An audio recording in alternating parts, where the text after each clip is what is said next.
x equals to root of 2 plus again root of 2 plus again root of, and it continues up to infinity. Then find x. Sure, these types of problems seem to be difficult, but they are very easy. Here, x equals to what? Write this as given. Therefore, x square equals to what? This root sign will go. So, it will become 2 plus root of 2 plus root of 2 plus it goes on.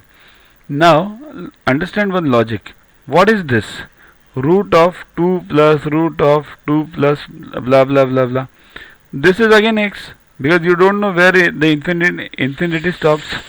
So write this x in place of everything. So what remains now? So put x over here, and it becomes what?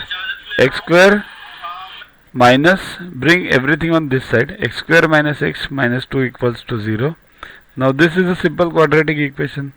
Multiply products on the two sides. So now it's very simple. Minus 2 plus 1. So it becomes x square minus 2x plus x minus 2.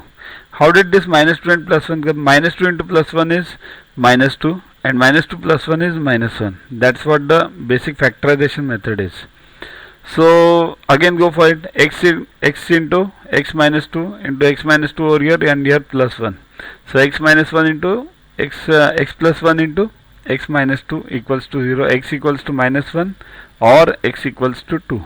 See here, this you can also find out using the formula minus b plus or minus root of b square minus 4ac upon this one, 4ac upon 2a. Okay, or using factorization also, one and the same. Next.